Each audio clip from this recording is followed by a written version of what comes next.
오늘 우리 주신 하나님의 말씀은 로마서 1장 18절에서 32절까지의 말씀을 함께 보도록 하겠습니다.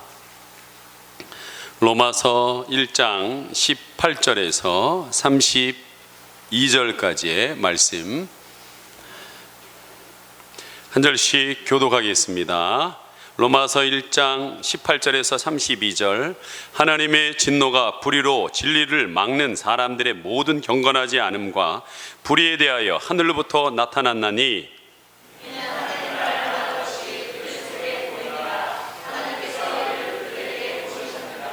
창세로부터 그의 보이지 아니하는 것들 곧 그의 영원하신 능력과 신성이 그가 만드신 만물에 분명히 보여 알려졌나니 그러므로 그들이 핑계하지 못할지니라.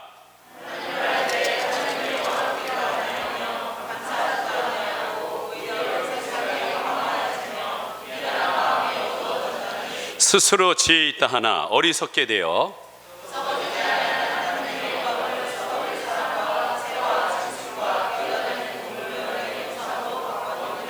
그러므로 하나님께서 그들의 마음의 정욕대로 더러움에 내버려 두사 그들의 몸을 서로 욕되게 하게 하셨으니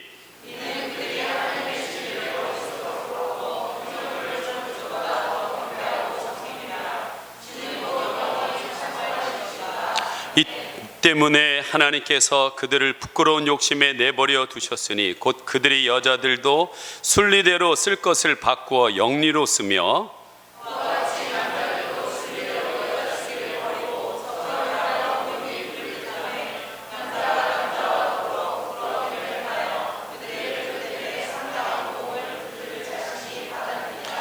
또한 그들이 마음에 하나님 두기를 싫어하며 하나님께서 그들을 그 상실한 마음대로 내버려 두사 합당하지 못한 일을 하게 하셨으니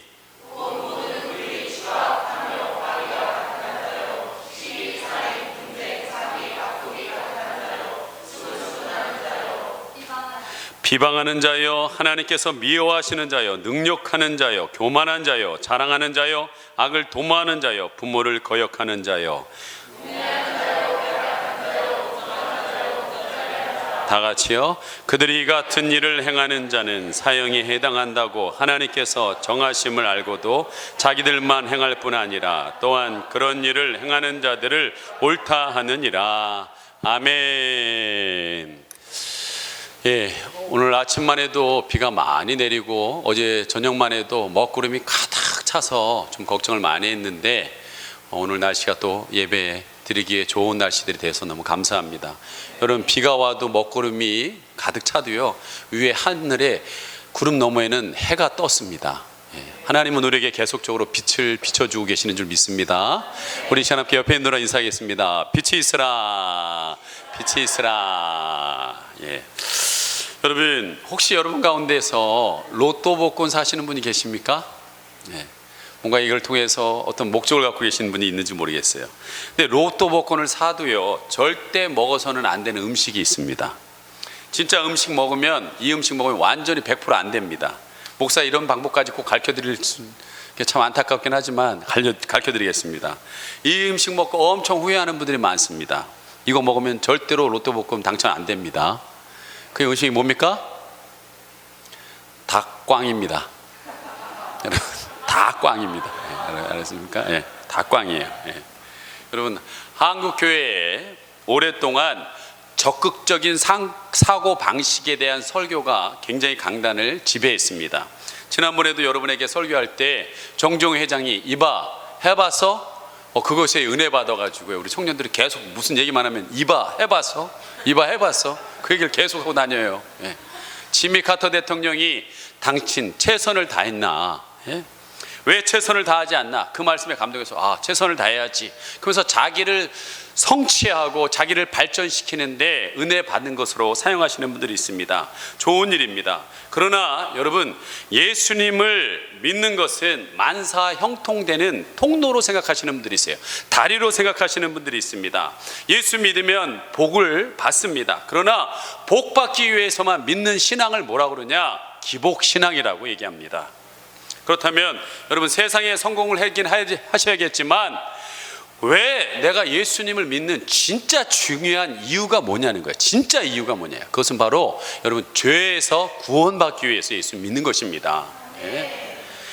구원받기 위해서 필요한 것은 여러분이 먼저 죄의 심각성을 깨달아 아셔야 된다는 거예요. 그래서 설교 가운데 여러분 죄의 심각성을 얘기한다는 것이 쉽지가 않습니다. 요즘 가뜩이나 여러분들 살기도 어려우신데, 예? 코로나 때문에 경제적인 어려움이 있는데 또 죄까지 얘기해가지고 여러분의 마음을 무겁게 하기는 싫지만, 여러분들의 마음에 진짜 은혜를 받기 위해서는 이 죄가 얼마나 심각하다는 사실을 아셔야 된다는 것입니다. 여러분, 그 죄의 심각성을 통해서 그 죄와 여러분의 자신이 직면하셔야 된다는 거예요. 예. 여러분, 크게 쓰임받을 만한 많은 분들이요, 이 죄 때문에 넘어짐으로 인하여서 역사 속에서 사라지는 경우들이 많아요. 예. 여러분, 우리 최근에는 여러분 부산시장님, 예. 충청남도 도지사님, 서울시장님, 예. 여러분 그분들의 과거가 얼마나 화려합니까?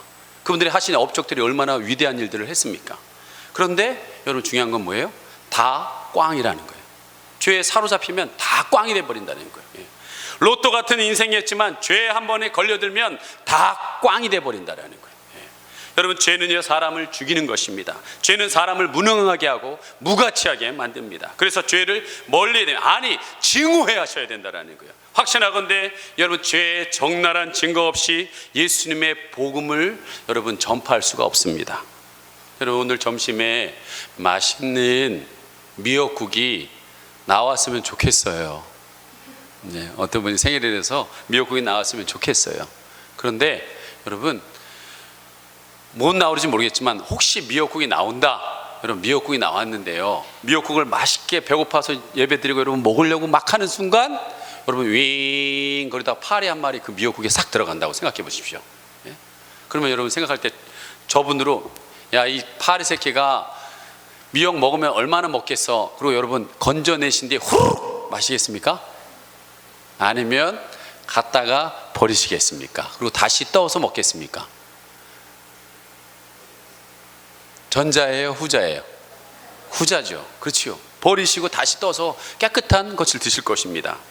이와 마찬가지로 많은 훌륭한 분들이 파리에 빠진 미역국이 되어서 세상을 포기하고 세상을 등지는, 버려지는 일들이 얼마나 많이 일어나고 있는지 모릅니다. 그래서 여러분, 저는요 전도하는 사람들이 공통적으로 느끼는 것이 있습니다. 그것은 영혼을 구원할 때 가장 방해가 되는 것은 뭐냐? 그 사람 안에 있는 죄가 가장 큰 방해가 되는 것을 보게 됩니다.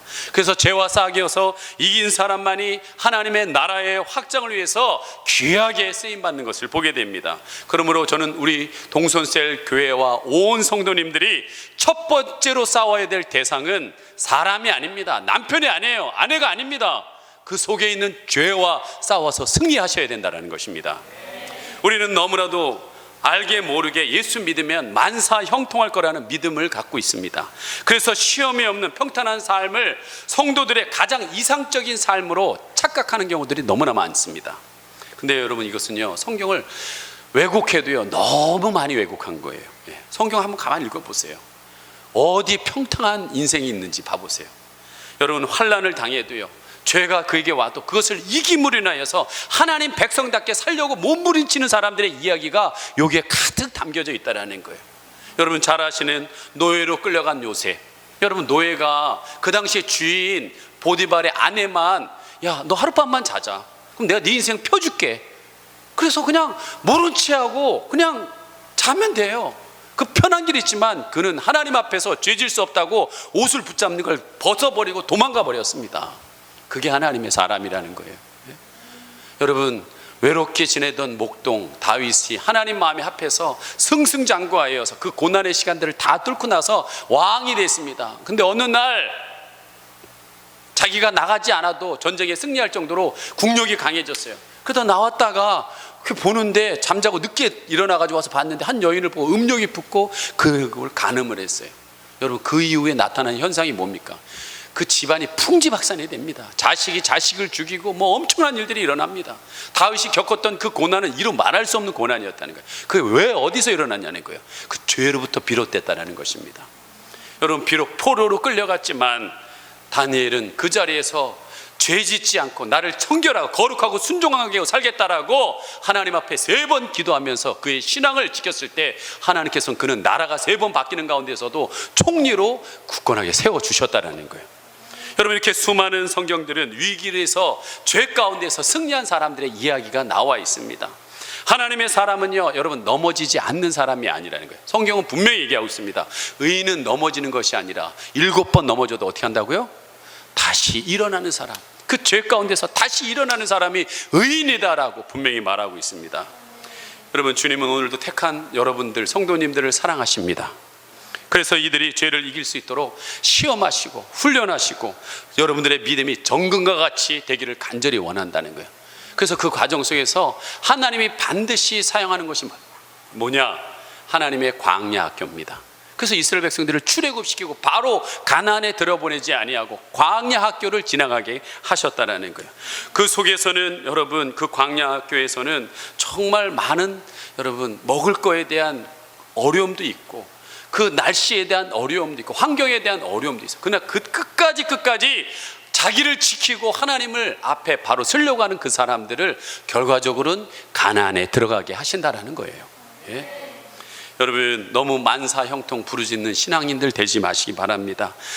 차라리 기도하려면 어떠한 장애와 난간이 있더라도 죄의 유혹 가운데서도 그것을 뚫고 나갈 수 있는, 승리할 수 있는 하나님의 사람이 되게 나를 좀 도와주세요. 여러분, 그 기도를 하시길 바랍니다.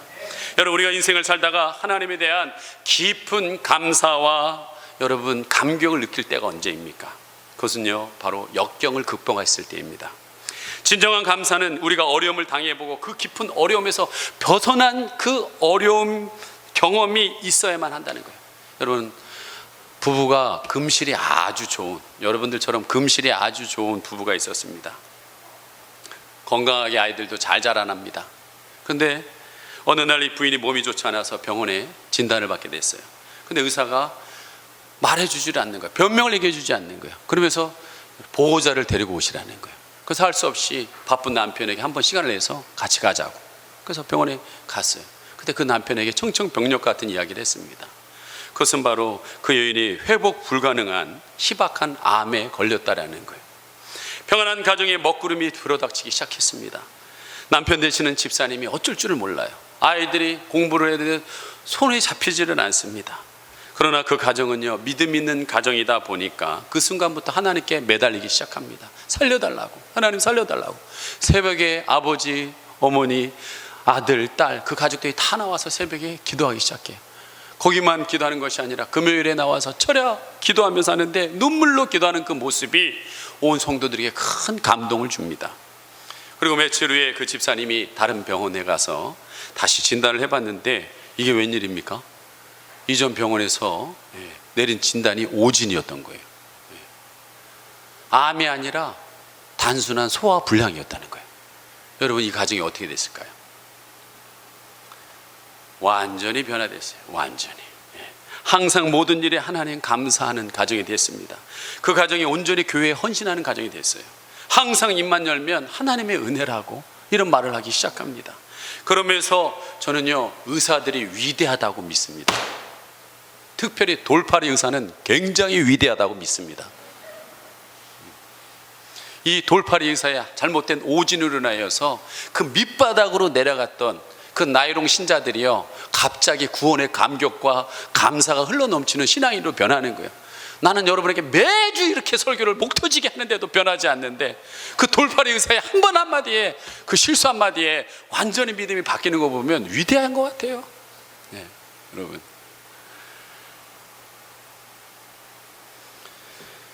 여러분, 우리의 인생 가운데 입만 열면, 여러분, 우리 기독교인들이 제일 좋아하는 찬송이 뭔지 아십니까? 나 같은 죄인 살리신 주내 놀라와. 이것은 한국 사람만 좋아하는 게 아니라 어메이징 그레이스, 영어로 불러야 되는데 안 되네요. 어메이징 그레이스. 여러분, 전 세계 나 같은 죄인 살리신 주내 놀라와가 가장 애송곡이고 그리스도인들이 제일 좋아하는 곡이라고 합니다. 여러분, 그렇게 입으로는 나 같은 죄인 살리신 주 은혜 놀라워하는데 지금 여러분의 가슴에 그 구원의 감격, 은혜가 넘치고 있냐는 거죠.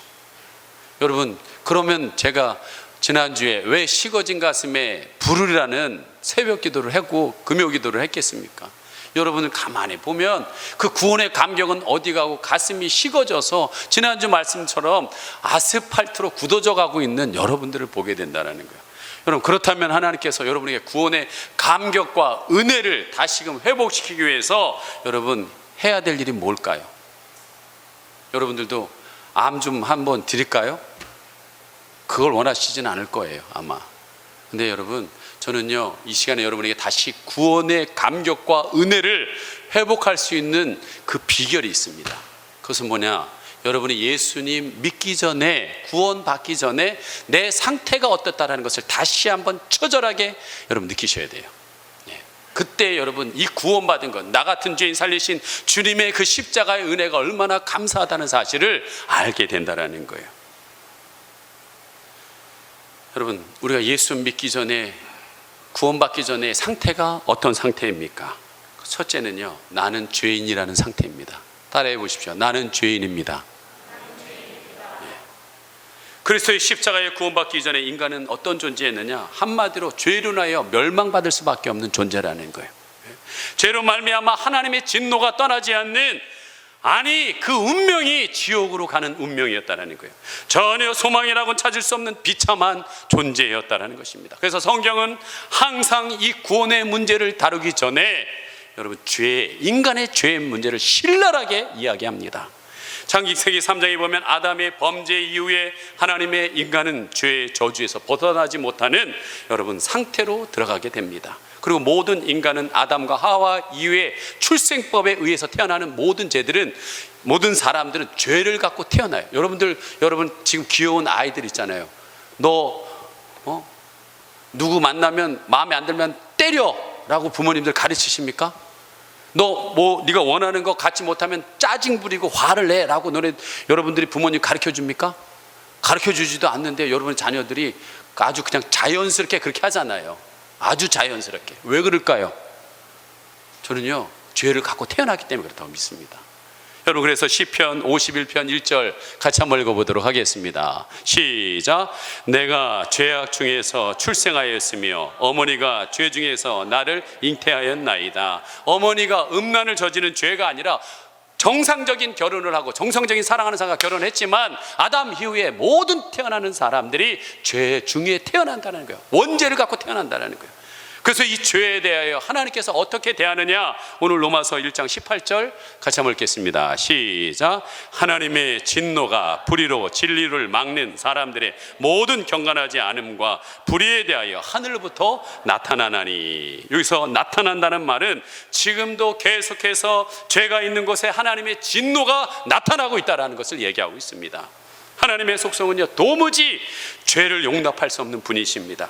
하나님과 죄를 양립해서 함께 할 수가 없다라는 것입니다. 그래서 하박국은 이렇게 얘기합니다. 주께서는 눈이 정결하셔서 죄를 참아 보지 못하시며 패역을 참아 보지 못하시거늘 라고 이야기하고 있습니다.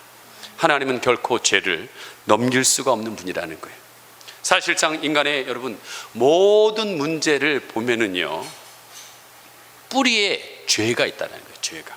그 죄로 인하여서 죽음의 문제, 질병의 문제, 교통의 문제, 전쟁의 문제, 살인의 문제, 음란의 문제, 여러분 다툼의 문제, 갈등의 문제가 그 안에서 죄로 인하여 모든 것들이 여러분 꼭 씨를 심어놓으면 열매가 나듯이 죄가 그런 열매를 우리에게 온다는 거예요. 그리고 그 죄가 어떻게 하느냐, 결과적으로 우리를 끌고 가서 죽인다는 거예요. 그래서 로마서 6장 23절에는 죄의 삭은 뭐라고 그래요? 사망이다 라고 그랬어요. 여러분, 우리가 일하면 뭘 받습니까? 월급을 받죠. 일한 만큼의 월급을 받는 것처럼 여러분 죄를 지면 죄에 대한 월급을 받는다는 거예요. 그게 뭐예요? 사망이다라고 분명히 이야기하고 있습니다. 바로 이 죄가 성도들을 능력을 가로막습니다. 이 죄가 하나님에 대한 사명을 잃어버리게 만든다는 거예요. 이 죄가 모든 인간을 죽이는 원수라는 거예요. 그런데 많은 사람들이요 어리석게도 이 죄의 심각성을 여러분 인식하지 못하고 있다는 거예요. 여러분 잠언서 14장 9절 같이 한번 보도록 하겠습니다. 시작. 미련한 자는 죄를 심상히 여겨도 정직한 자 중에는 은혜가 있느니라. 미련한 자는 죄를 뭐로 여긴다고요?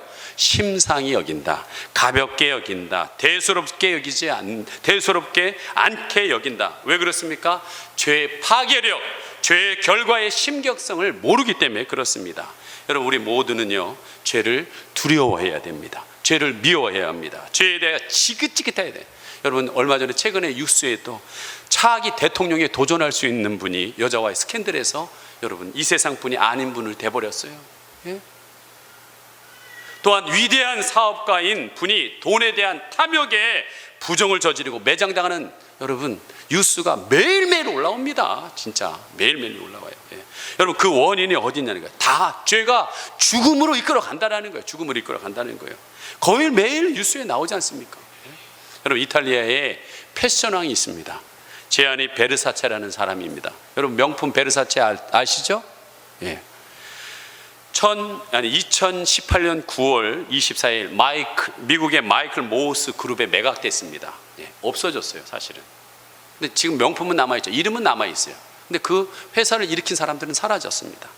한때 1990년대 여러분 한참 엄청난 인기를 얻고 부와 명성을 누렸던 기업입니다. 세상 패션계의 거목이 되었습니다.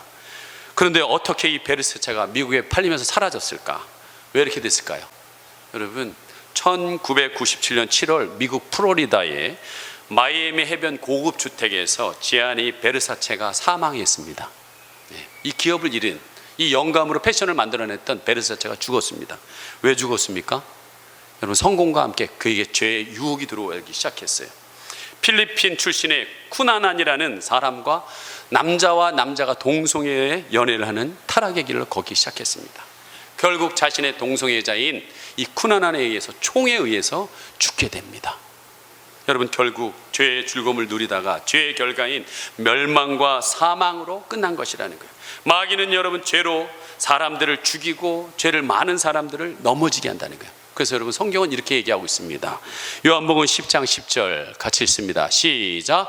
도둑이 오는 것은 도둑질하고 죽이고 멸망시키는 것뿐이요. 예, 놔두십시오. 여기까지입니다. 여기 도둑이 있다는 거예요. 도둑. 여러분 도둑이 누굽니까? 사단, 마귀, 귀신. 예. 이 도둑들이 여러분의 인생을 도둑질한다는 거예요. 시간을 도둑질하고 물질을 도둑질하고 행복을 도둑질하는. 근데 그렇게 그것만 뺏기면 모르겠지만 뭘 도둑질 아닙니까? 여러분의 생명을 죽여버린다는 거예요. 죽이고 끝나는 게 아니라 영원한 지옥으로 멸망으로 끌고 간다는 거예요. 그런데 여러분 그래서 여러분 죄를 가볍게 여기서는 안 된다는 거예요. 죄를 지으면 그 죄로 인하여서 마귀가 여러분을 지배하게 된다는 거예요. 그리고 멸망길로 끌고 간다. 죄의 심각성을 아시기 바랍니다. 그렇다면 예수 그리스도를 통해서 구원받기 이전의 상태가 뭐냐? 여러분 나는 죄인이라고 그랬죠. 그렇다면 죄에 대한 여러분 결과가 있다는 거예요. 심어놓으면 열매가 난다는 거예요. 그 결과가 뭡니까? 21절입니다. 같이 한번 읽어보겠습니다. 시작.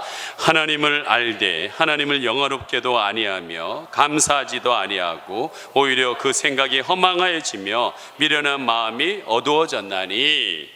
인간에게는요 하나님을 아는 지식이 숨겨져 있습니다. 인간이 전혀 하나님을 모른다는 것은요 거짓말입니다. 왜 그렇습니까? 성경은 이렇게 증거합니다. 19절 20절 시작. 이는 하나님을 알만한 것이 그들 속에 보임이라. 하나님께서 이를 그들에게 보이셨느니라.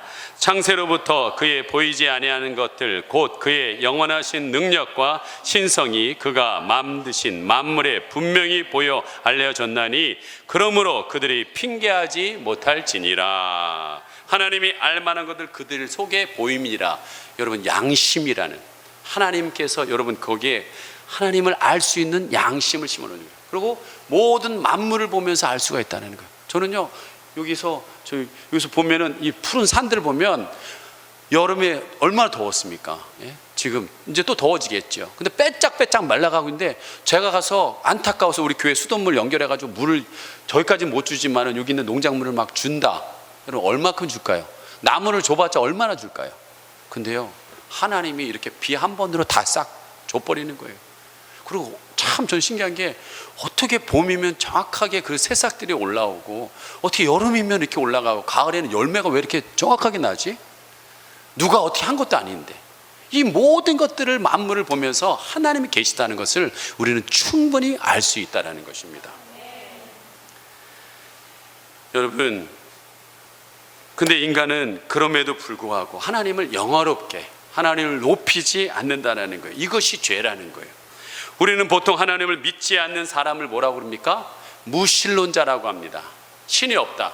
근데요, 저는요, 무신론자가 아니라 엄밀히 얘기해서 불신자만 있습니다. 신이 없다가 아니라 신을 믿지 않는 것 뿐이라는 거예요. 이 세상에 아버지 없는 자식이 있습니까? 없습니까? 없습니다. 하나님이 없다고 하는 자는요, 자신에게 생명을 주신 하나님을 거부하는 페르나와 같다라는 거예요. 계속해서 그 죄의 결과는 뭐냐? 감사치 않는다고 그랬어요. 감사가 떠나는 모습, 이것이 죄악에 사로잡힌 사람들의 모습이라는 거예요. 그래서 죄의 포로가 된 사람은 항상 그 입에 보면요, 불평이 나옵니다. 원망이 나와요. 불만이 쏟아냅니다. 여러분이 예수님을 믿는데도 불구하고 내 입에서 끊임없이 불평과 불만이 난다면 여러분 지금 죄 가운데 사로잡혀 있다는 거예요. 참된 믿음의 기준은요, 감사가 내 안에 있느냐 없느냐의 차이라는 거예요. 그 다음에 죄의 결과가 뭡니까? 22절 23절 같이 한번 읽겠습니다. 시작. 스스로 지혜 있다 하나 어리석게 되어 썩어지지 아니하는 하나님의 영광을 썩어질 사람과 새와 짐승과 기어다니는 동물 모양의 우상으로 바꿨느니라. 아멘. 자, 죄의 결과가 마지막은 뭡니까? 우상 숭배로 나타나는 거예요. 저는 불상을 섬기지 않습니다. 그렇게 얘기하는 분들이 있어요. 여러분, 하나님을 대항하는 사람들 보면은요, 스스로 나는 똑똑하다라고 얘기합니다. 그런데 자세히 그들의 주장을 들어보면 그렇게 어리석을 수가 없어요. 그들의 결국은 그 안에 하나님께서 하나님을 아는 공간을 마련했는데 그것이 채워지지 않으면 반드시 그 공간을 다른 것, 대용, 하나님 대신 다른 걸로 대용하고 있다는 거예요. 그것이 뭐냐? 여러분, 그 안에 있는 정욕입니다. 이 정욕은 내 본능하고요 딱 맞아요. 거슬림이 없습니다. 이 정욕과 내가 섬기는 그 우상하고 딱 맞습니다. 우상은요, 우리 본성과 충돌되지 않습니다. 근데 뭐가 충돌되느냐? 이 정욕은요, 하나님과 충돌이 일어나기 시작합니다. 예를 들어서 우리 안에 음행하고자 하는 욕망이 있다. 그러면 그 사람은요, 비너스 신을 만들어서 그 힘으로 음행을 저지릅니다. 사람들이 자신이 돈을 추구한다면 추구한다고 말하지 않아요. 그러면서 바알이라는 돈신을 만들어 놓고 따라가는 것들을 보게 돼요. 분명히 여러분들이 내 안에 이 정욕을 채우기 위해서 그 어떤 것들을, 핸드폰이라든지 그 어떤 것들을 우상화해 가지고 그것을 당연히 죄 짓는 것을 정당화, 남들도 다 그렇게 해, 남들도 돈을 얻기 위해서 그렇게 사기치고 그래 하면서 다 정당화시키면서 그것을 우상화하면서 자기 것으로 만들어 가고 있다는 거예요. 그래서 여러분, 인간의 죄의 결과는 하나님을 영화롭게도 안 하고 감사하지도 않고 우상 숭배하는 모습이 드러나는 거예요. 이것이 죄인의 모습이라는 거예요. 그리고 이들에게는 하나님의 진노가 떠나지 않는다라고 분명히 얘기하고 있습니다. 마지막입니다. 죄의 결과에 대한 심판이 기다리는 상태라는 거예요. 구원받기 전에는. 여러분, 하나님의 진노의 본래의 모습은 무엇입니까? 하나님은 진노를 하신다고 했는데 그럼에도 불구하고 여러분들이 아마 여러분 주위의 사람들을 볼 때 저 사람은 진짜 죄인인데 저렇게 잘 살고 평안하게 살까 하는 분들 있죠? 그 대표적인 사람이 누구예요? 김일성. 여러분, 그 6.25를 터뜨려서 그 수많은 사람들이 죽게 했습니다. 민족과 민족이 칼을 들어서 죽게끔 만들었어요. 근데 그 사람이 죽을 때 어떻게 죽었어요? 여러분, 천수했습니다. 지금도 유리관에 누워가지고 살아있는 신으로 지금 있다는 거예요. 아니, 어떻게 그럴 수가 있을까? 저 수많은 사람들 죽였던 그 사람이 엘리자베스 테일러, 남자들을 9번이나 걸으면서 음란하게 자기 정욕을 채우면서 살면서도 죽을 때까지 그 미모가 죽지를 않았나요? 악덕 기업자들, 종업원들을 등골을 빼먹으면서도 자기 부를 취하는데도요, 아프면요 종합병원에 가서 간호사들의 온갖 돌봄을 다 받다가 죽을 때도요 편안히 죽는 것 같아요. 하나님, 그렇다면 저 악인들은 왜 저렇게 놔두십니까? 라는 여러분 의문이 있습니다. 지금 그런 의문이 사회에 많잖아요. 먼저 우리는 여기서 하나님의 심판의 종류도 여러 가지가 있다는 걸 아셔야 되는 거예요. 어떤 교회에 회계 집사님이 어쩌다가 노름에 빠지게 됐습니다. 집에 있는 돈이 다 탕진됐어요. 집까지 날리게 됐습니다. 나중엔 판돈이 부족하니까 그분이 교회 회계를 맡다 보니까 통장하고 도장을 할 수 있다 보니까 건축 헌금 모아놓은 것들을 노름하다가 다 탕진하게 됐습니다. 난리 났어요. 교회 난리 나고 무리가 일어났습니다. 근데 얼마 안 있다가 이분이 교통사고로 즉사하게 됐어요. 이걸 뭐라고 그래요? 네? 직결심판이라고 합니다. 네, 직결심판. 이것은 성경에 여러분 나와 있어요. 아나니아 삽비라인데 바나바가 하나님 앞에 자기의 재산을 팔아서 헌금하니까 사람들이 가난한 사람 나눠주니까 대단하다 보니까 그 칭찬받고 싶어서 아나니아 삽비라가 자기의 재산을 팔았어요. 파는 것까지 뭐라고 안 그래요. 누가 팔라고 그랬어요? 팔았습니다. 근데 베드로한테 갖다 주면서 이거 전부입니다 라고 했어요. 그게 전부예요? 아니에요. 반은 숨겨놓고 반은 갖고 왔어요. 너는 나를 속인 것이 아니라 하나님의 영을 속인 것이다. 누가 갖고 오라고 그랬어요? 네? 지가 그 사람들한테 칭찬받고 싶어가지고 전부입니다라고 칭찬받으려다가 성령을 속인 죄로 그 즉시 남편 아나니아가 죽습니다. 그것도 모르고 삽비라가 왔는데 똑같이 모르면 이게 다냐? 예, 이게 답니다. 그러다가 부인도 죽어요. 근데 여러분 지금은 그렇지 않습니다. 두려워하지 마십시오. 예. 이러한 즉각적인 심판도 있지만 여러분 하나님의 심판 중에 심판은 뭐냐? 여러분 유기입니다. 유기. 내버려 두는 거예요. 내버려 두는 거. 여러분 24절 말씀 같이 한번 읽어보겠습니다. 시작. 그러므로 하나님께서 그들을 마음의 정욕대로 더러움에 내버려 두사 그들의 몸을 서로 욕되게 하게 하셨으니 정욕대로 사는데요 내버려 두는 거예요. 자 26절 시작.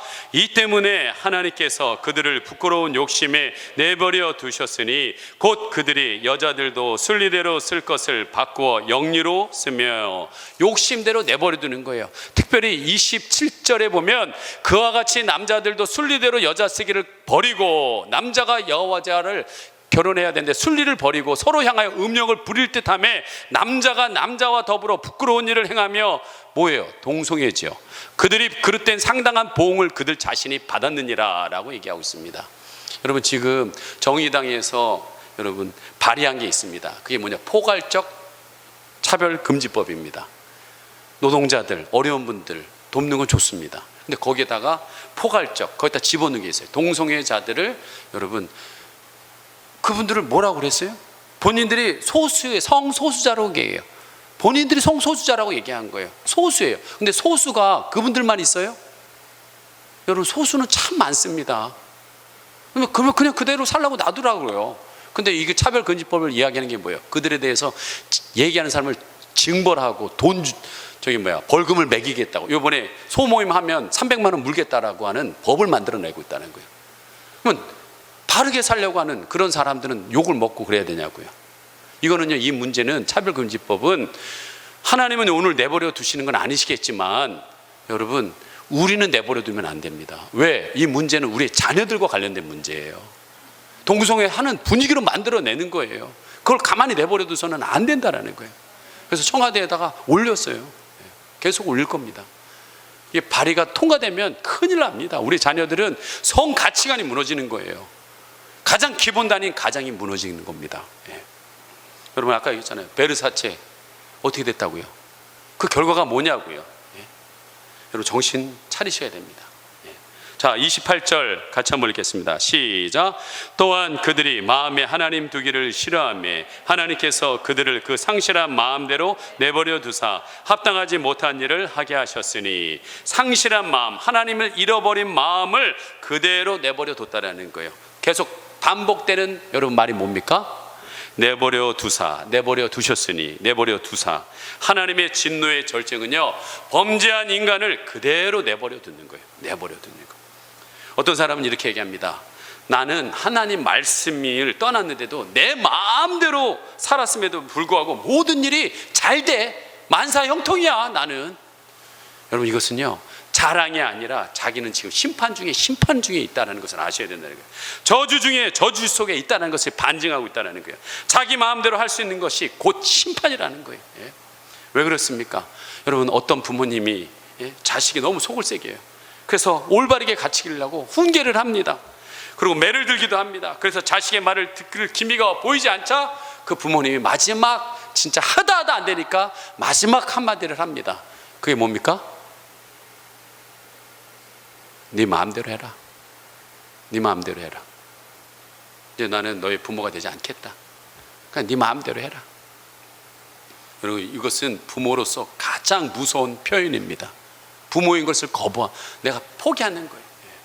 그러므로 믿지 않는 사람들이 그 무서운 범죄에도 불구하고 잘 되는 것처럼 보이는 것을 여러분 전혀 부러워서는 안 됩니다. 그것은 심판입니다. 하나님께 버림받은 사람이 하는 사업이 너무 잘 돼가지고 난 예배 드릴 시간도 없습니다. 이게 축복입니까? 정신없이 딴짓하고 이렇게 살다가 여러분 그 지옥 가는 거 누가 막냐고요? 누가 막냐고요? 돌이킬 수 없는 여러분 일이 벌어진다라는 거예요. 그것은 심판이라는 거예요. 우리가 하나님 앞에서 마음대로 살 수 있는 존재입니까? 여러분, 우리는 결코 독립적인 존재가 아닙니다. 하나님을 의존하게끔 만든 우리 존재라는 거예요. 왜냐하면 하나님이 우리의 아버지이기 때문에 그렇습니다. 그래서 내 멋대로 살면 하나님이 가만히 두지 않는 거예요. 조금만 교만하면 병이 올 수 있습니다. 조금만 하나님의 뜻에 벗어난 행동을 하면 어려움이 올 수 있다는 거예요. 조금만 기도하지 않으면 불같은 시험이 올 수 있다는 거예요. 저는 이것이요 하나님의 축복이요 하나님의 진한 사랑의 표현이라고 믿습니다. 그래서 여러분 잠언서 3장 12절 여러분 한번 같이 읽어보겠습니다. 잠언서 3장 12절 시작. 대저 여호와께서 그 사랑하시는 자를 징계하시기를 마치 아버지가 그 기뻐하는 아들을 징계한 같이 하시느니라라고 그랬어요. 히브리서 12장에는 징계가 없으면 사생아라고 그랬습니다.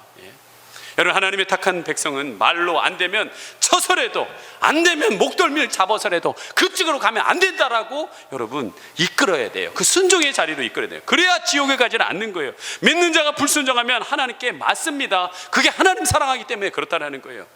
어떻게 해서라도 하나님 나라에 들어가게 하신다는 거예요. 이것은 진노 속에 숨겨져 있는 하나님의 애절한 우리를 향한 사랑이라는 거예요.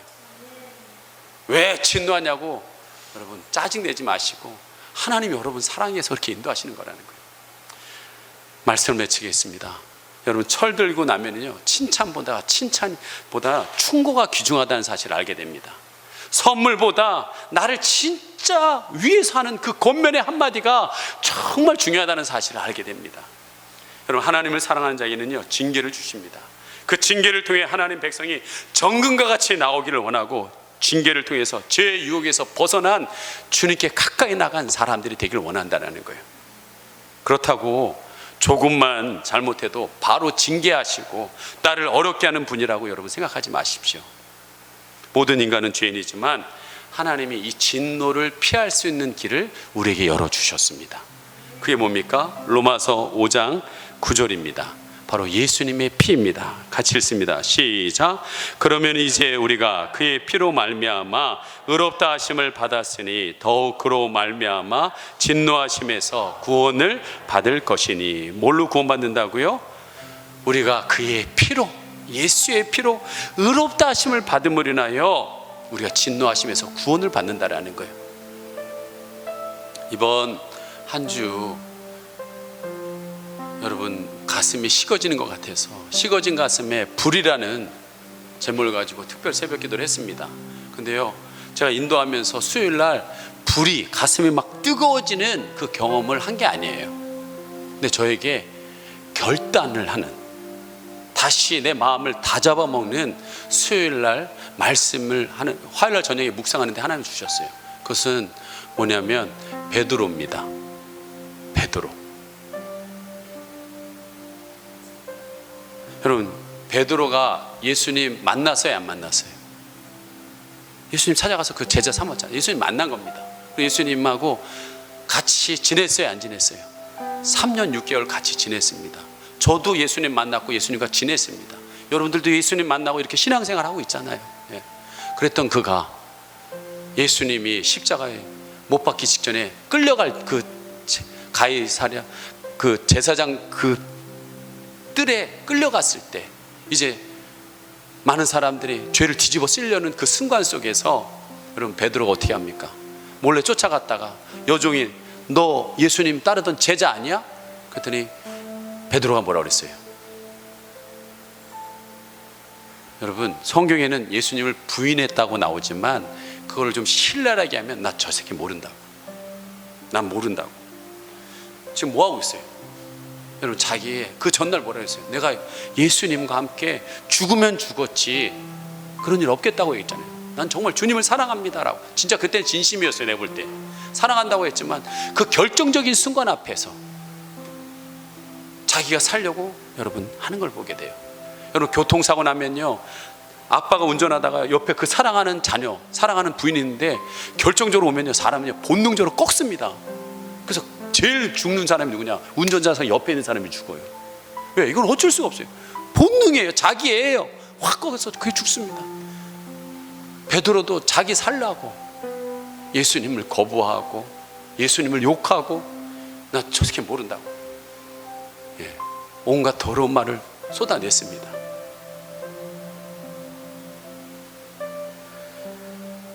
그랬던 그에게 여러분, 예수님 말씀처럼 닭이 울기 전에 네가 3번 부인한다 그랬어요. 그 닭 울음소리를 듣는 순간 그는 어땠을까요?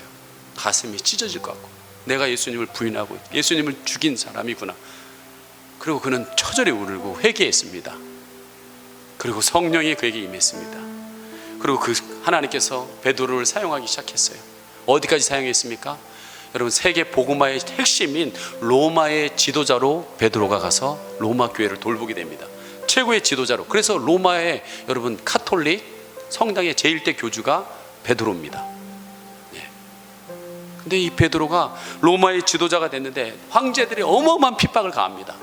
그때 성도님들이 베드로 사도님이 살아있어야 우리가 죽고 흩어지더라도 사도님을 중심으로 해서 다시 모일 수 있으니까 당신은 피하십시오. 베드로는 같이 죽기를 원했어요. 같이 그들과 감당하기를 원했습니다. 성령 받은 베드로는 옛날처럼 나 저 사람 모른다라고 부인하는 사람이 아니었어요.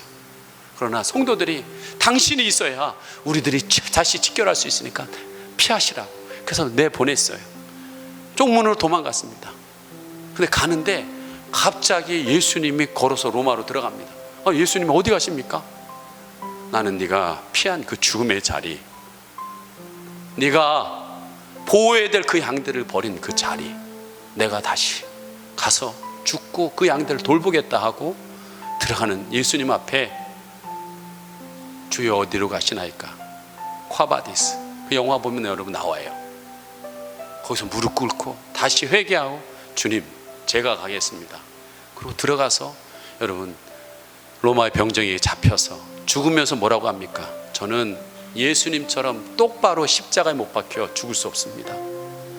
저를 거꾸로 매달려 주십시오. 그리고 그는 못질을 당하고 예수님과 같이 그 피를 흘렸을 것입니다. 그러나 여러분, 위에서 흘리는 거하고 거꾸로 피가 흐르는 거하고는 전혀 다른 문제입니다. 그 고통은 전혀 다른 문제. 그걸 한번 묵상해 본 거예요. 그 피를, 거꾸로 흐르는 그 피를 베드로가 겪으면서 무슨 생각을 했을까? 그 십자가에서 주마등처럼 주님을 부인하고 저주했던 그의 삶 가운데 내가 이 주님처럼 피를 흘려서 누군가는 이 피로 말미암아 예수님의 피로 말미암아 내가 구원받은 것처럼 이 피로 말미암아 또 누군가가 구원받을 수 있다면 내 피는 절대로 헛되지 않을 것이다. 그리고 지난 주님을 3번 부인했던 그 마음의 응어리들을 그 피와 함께 씻어졌을 거라고 저는 믿습니다. 이건 제가 묵상한 겁니다. 어떤 소설을 본 게 아니에요. 그래, 나도 내가 해야 될 일이 이런 거구나. 식어진 가슴 막 뜨겁고 뭐 이렇게 하는 것이 중요한 게 아니라 다시 한번 예수님과 같이 그 피 흘리는 자리에 가야 되는구나, 그런 결심을 했습니다. 여러분, 아까도 말씀드렸지만 하나님의 사람은 쓰러지지 않는 사람이 아닙니다. 7번 쓰러지는 것뿐만 아니라 70번, 700번 쓰러져도 여러분 우리는 다시 예수의 피를 힘입어서 베드로처럼 일어나야 됩니다. 그리고 그 하나님의 사랑, 그 십자가에서 나를 상하신 하나님의 온전한 사랑을 다시 체험하고 나가야 된다는 거예요. 여러분, 그래서 우리 교회는요, 여러분 처음 교회에 오셔서 찬양 부르잖아요. 그 찬양 가운데 반드시 집어넣는 게 있습니다. 그게 뭐냐? 아까 보좌 앞에 엎드려 예수님 보혈에 대한 찬양을 합니다. 예수의 피밖에 없어요. 여러분이 한 주간에 살아가면서 죄 가운데 여러분들이 묻혀지고 쓰러지고 낙심하고 실망하고 하나님 믿지 못함으로 해서 넘어진 여러분들이 다시 예수의 피로 씻어져서 오늘 그 하나님의 온전한 사랑을 힘입어서 다시 승리하는 인생으로 살아나가기를 원하시는 것이 하나님이 숨겨진 어마어마한 사랑이라는 거예요. 여러분, 이번 한 주 휴가가 시작됩니다. 휴가 날짜가 각각 얘기했지만 가셔서 편안한 쉼을 하시기 바랍니다. 그러나 여러분, 긴장을 풀어서는 안 됩니다. 영적인 긴장을 풀어서는 안 돼요. 죄와 여러분 가볍게 여기지 마십시오. 저는 성도님들이 언제 신앙이 떨어지나를 봤어요. 1년 중에서 연초에 신앙생활 잘해야지 결심했다가 설날에 한번 고향 갔다 오면 그냥 무너져요. 그리고 가을이 온 뒤에 그래 다시 한번 신앙 후반기 잘해야지 했다가 추석만 지내고 나면 다 무너져요. 근데 또 언제 중간에 무너지나 봤더니 이 휴가 때 많이 무너지더라고요. 여러분, 신앙에는요 방학이 없습니다. 우리 교회는 방학이 없어요 원래요. 근데 하도 교회가 커지니까 할 수 없이 이 체제상 이번 한 주 방학을 합니다. 그러나 여러분, 신앙에는 방학이 없어요. 아무도 보지 않는 그 자리가 여러분의 신앙을 지킬 자리입니다. 하나님이 여러분과 동행하는 그 자리가 되어야 될 줄 믿습니다. 이 시간에 우리 예수의 피밖에 없네, 아까 부르셨던 그 찬양 다시 한번 부르시면서 진심으로 여러분 안에 있는 죄들을 회개하기를 소망합니다. 그렇습니다. 하나님, 나는 죄인입니다. 예수 믿기 전 나는 죄인입니다. 이 죄로 인하여 죄의 열매들이 일어나 정말 하나님께서 원하시지 않는 삶을 살았음을 고백합니다. 그 삶 가운데 열매로 인하여 하나님을 높여드리지도 않고 감사치도 않고 내 스스로 내가 주인이 되어 똑똑한 내가 우상을 만들어서 음란을 섬기고 돈을 섬기며 하나님 아버지 내 정욕에 따라 살아왔음을 고백합니다. 그 죄로 인하여서 분명히 하나님께서는 심판이 기다릴 거라고 분명히 말하고 있습니다. 그 심판 가운데서 직결적인 심판도 있겠지만 하나님께서는 내버려두는, 그래 네 마음대로 살아라 하고 하나님께서 내버려두는 상태에 있다면 이것은 가장 심판 중에 심판인 줄 믿습니다. 오늘도 하나님께서는 내가 돌아오기 위해서 자녀를 통해서 때는 내 가장 가까운 사람들을 통해서 또한 하나님 아버지 하나님 여러 가지 현실과 사건을 통하여서 나는 너가 돌아오기를 원한다라고 하나님은 말씀하고 계시는데 나는 하나님 앞에 돌아갈 생각을 하지 못하였음을 고백합니다.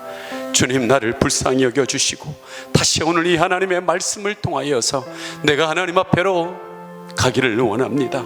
하나님, 나의 힘으로는 갈 수 없지만 예수의 피를 의지하여서 다시 예수님을 통하여 하나님의 온전한 사랑 가운데 들어가기를 원합니다. 이 시간 하나님 아버지 하나님, 나의 죄를 고백하오니 예수의 피로 깨끗이 씻어 주시옵소서. 우리 주여 한번 부르고 기도합니다. 주여.